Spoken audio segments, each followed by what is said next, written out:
Alright, so good morning sa inyong lahat mga kababayan. Pag-usapan natin saglit itong si Isko Moreno. Diyos ko, hindi ba nung nakaraan pa, kinokontra ko nga ng candidacy nito. Actually, sabi ko nga rin sa GC namin ni Mami Peng, basta, kasi nakuna yun eh. Sabi niya, kasi yan yung candidate ni PBBM dyan, yan ang ng administrasyon. Sabi ko, hindi, ako Isko ako eh. Sabi ko, kasi nakita ko sa survey ko, bakit gustong-gusto ng mga Manileños sa kanya na bumalik siya, ay dahil nga po sa naging handling niya ng pandemic sa kanila. Pero nung minsang nakalkal ko yung atraso nito sa amin, yung 200, ilan yun? 13 billion pesos na Marcos Estate Tax. So, nag-flashback sa akin yung mga, nga pala no, nung nakaraang halalan, loko-loko to sa fake news si Isko Moreno. Ngayon, di ba kalkal ako, nakuha ko nga yung nakuha ko rin yung mga pinagbebenta niya ng mga properties ng Maynila, pati yung may sentimental value sa akin dahil nagtrabaho ko rin sa Harrison Plaza. So, samantalang yung mga nagdaan ng mga leader ng Maynila, pinauupahan lang ang mga lupain nito.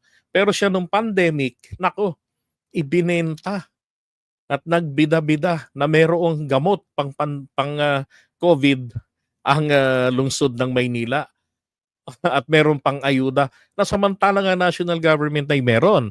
Now, eto ngayon ang isa pang matindi na natuklasan ko. Kaya nga sabi ko rito, binaon sa utang, Maynila, hirap makabayad.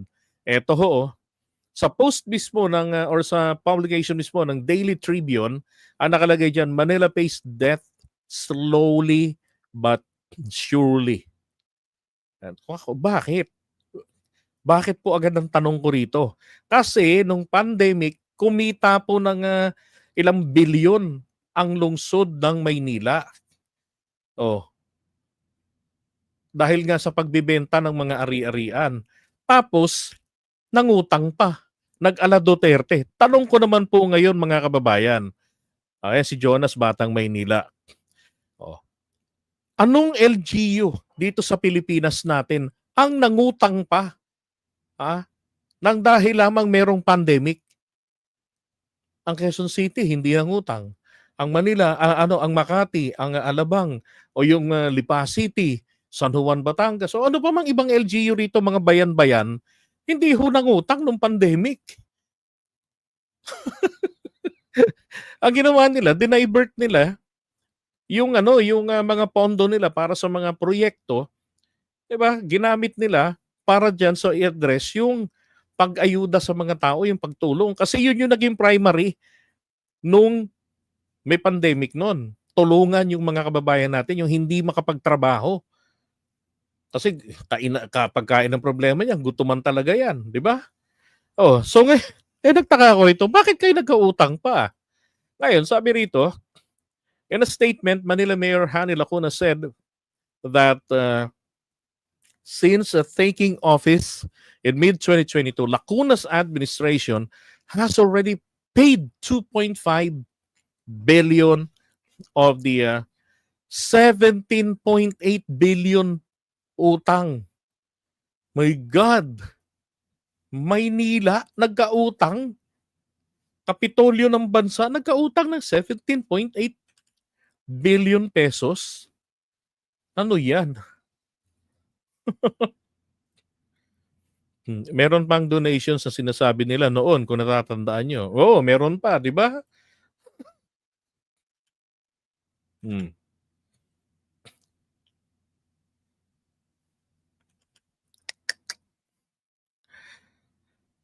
However, she stressed that the city government cannot afford to cover the entire debt with its current funds.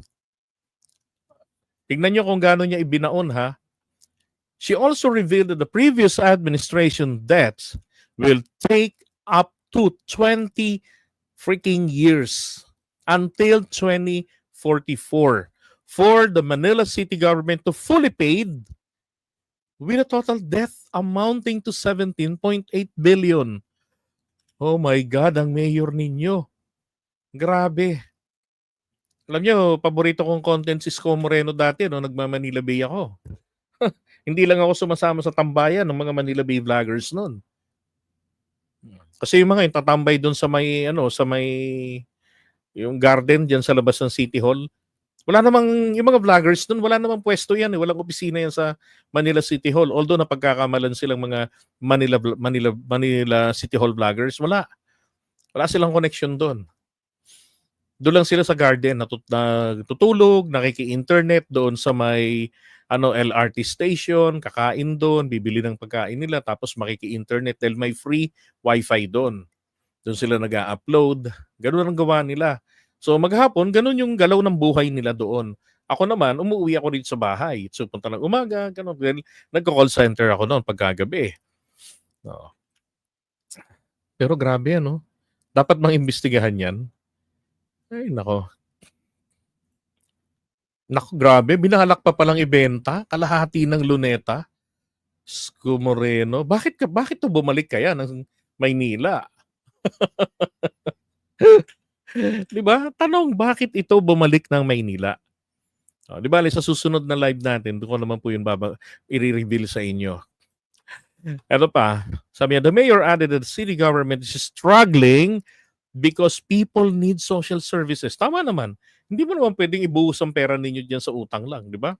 And a large debt is affecting the city's ability to address the needs of its residents. There are more important needs that should be prioritized, which would benefit a larger portion of the population.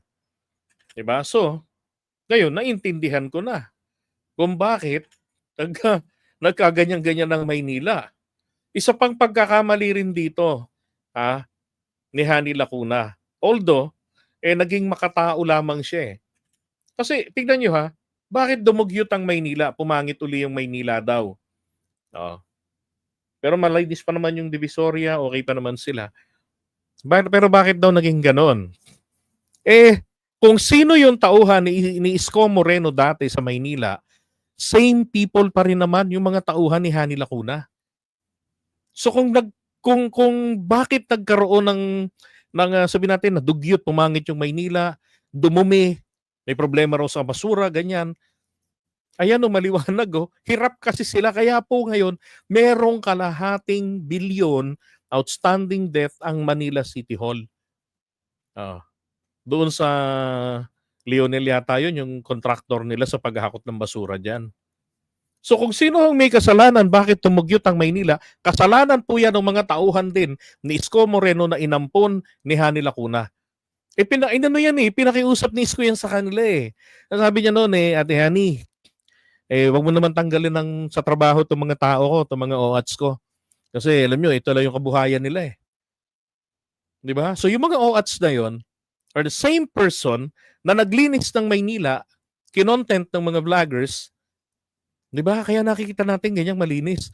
Pero ang pagkakaiba po, during the time of Hani Lacuna, ito ang pagkakamali ni Hani Lacuna, na inilayo nila yung Manila sa mga vloggers. Dapat kinip nila yung mga Manila Bay vloggers. 'Di ba? Hindi yung pagkatapos ng eleksyon, natalo na si Yorme, si Isko Moreno, wala na silang pakialam doon. Mali. Dapat kinip nila yon. Minintain nila kung ano yung nagpapakita sa taong bayan, sa mga Manileño, ano nangyayari rito sa bawat lugar, dugyot ba? Then, 'di ba? Kasi ganito yan eh. Ang Pilipino may sadyang katamaran. Pag walang nagbabantay, ano ang mangyayari dito? 'Di ba? Tatama rin. Patamad-tamad yung trabaho. Meron ngang isang 'di ba sa next content natin 'yan. Isang opisyal nila na nasampahan ng kaso. Noong time ni Isko 'yon, di natalo si Isko. Ginawa niya, giniba niya yung barangay hall ng BBM supporter. Tragis na buhay ito. Pero nakakalungkot para sa Manila. Kaya nga doon ako na-dismaya kay Isko. Tapos tumakbo ka pa ng pagka-presidente. My God. So ano pala ang nito? Ala Duterte style. Ala Digong. Pag may problema, ipangungutang kita, baby. Di ba? Ganun ang remedy niya, mangungutang. My God. Sabi pa, she also stressed that her administration is focused on providing social services to benefit more residents directly, especially the 203,000 senior citizens, the 50,000 persons with disabilities in PWD and solo parents, and the 20,000 student beneficiaries from grade 12, the Universidad de Manila, and the pamantasan ng lungsod ng Manila o ng Maynila. Siyempre, hindi naman niya pwedeng pabayaan yan. Di ba? Oh. These sectors received monthly financial assistance. So ang dami niyang ginagastos, ano? O nga po, yung mga estudyante nga pala ng ng UDM, may allowance yan, pati dito sa PLM. Sabi these sectors receive monthly financial assistance from the city government. Lacuna said that this assistance could be increased in the city we're not paying a huge obligation to two banks from where the 17.8 billion loans were secured. My God, dalawang bangko inutangan. Irimata na kaya ng bangko yung Maynila? Si Yorme ang kunin nila, gawin nilang janitor. Yun na nangutang eh. If we didn't have such large obligation, we could provide more assistance to Manileños. So, mga kababayan dyan sa Maynila, naghahangad ng ayuda. Huwag na po kayong umasa ng ayuda, ha? Kasi tapos na yung pandemic. Okay? So, yung inaabangan ninyo na maraming mga kasi binusog kayo ni Isko sa sa cuticle remedy. Dangi, akala mo atapang-atao, pero yung napasok ng vloggers, hindi niya napasok yung yung aroma. Yung nasunog na lugar. Diba? Yung Happyland, hindi niya napasok yan. Nung pandemic, takot sila dyan. Ay, nako. Sabi ni Edna Carla, totoo pala. Mga sinabi ni Percy Lapid against Isko. Meron pala. Hindi po ako aware eh. No, diba? To be honest with you, hindi ako aware. Hanapin ko nga yan. Diba? Mga taga-Maynila, mag-isip kayo. Hindi ko tinuturo sa inyo kung sino yung dapat nyong iboto, ha? Hindi naman ako taga-Maynila, taga-Quezon City ako eh. Pero sinasabi ko lang, pumili po tayo, okay, ng mapagkakatiwalaan base sa kanyang nagawa. Po, tragis na yan. Kung puro na lamang po kalinisan na napakadaling gawin. Kung ako ang maging mayor ng Maynila, sisiguraduhin ko eh. Diyan sa Maynila, bawal dyan ang pag-alagalang aso. Pag may asong pag-alagala, bibigyan ko ng kadena at kulungan. Pag nagpag-alagala pa yan, nako, nawala na yung aso nyo, lutuin ko yan. Pakakasuhan ko yung amo niyan, pagiging irresponsible na pet owner. Di ba? Oh. So kalat-kalat dyan, yung mga tagatupad na isang dahon, 5 ang nagwawalis. Kakalat ko kayo. Ire-require ko kada isang tupad. Dapat meron kayong 50 dahon na nawalis at naisako ninyo. Di ba? Supervision. Dapat talaga. Ko yung mga vloggers. Sige, content niyo Maynila. Para nakikita ng taong bayan sino yung totolo-tolonggis diyan ng mga kapitan ng barangay. 'Di ba? Sino yung mga inampun ko ng mga binigay sa akin ni Yorme. Na ngayon ay naging mga batugan. 'Di ba? So sa laki ng problema nga namang iniwan ni Isko, ito kanina ko lang po talaga ito nalaman, itong problemang ito at pag-usapang utang, my God naman.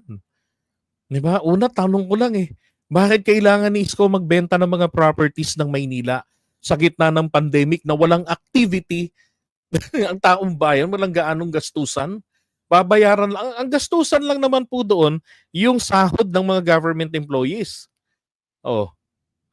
Tapos, yung mga tao, ang nagbibigay naman ng tulong diyan, bukod sa LGU, ang national government.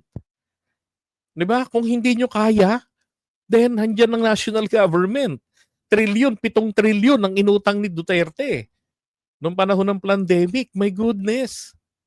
Tapos kayo may utang 17.8 billion. I-audit, magkano yung nagastos lahat-lahat doon sa bakuna niya na mamahalin ni Isko. 'Di ba? I-audit yun.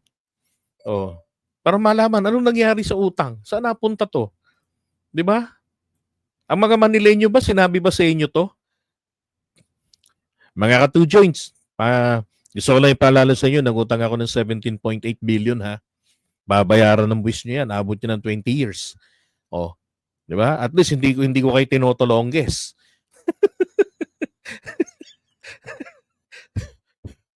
Nalanghey ang buhay ito.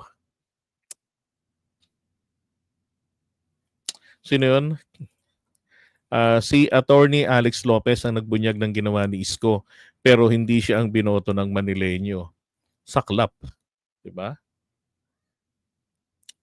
Kaya nga tanong ko bakit bumalik sa Maynila? Samantalang pwede namang maging senador. Napakataas ng probability na manalo siya sa Senado sa 2025 election. Anong dahilan? 'Di ba? Ang sagot sa next episode.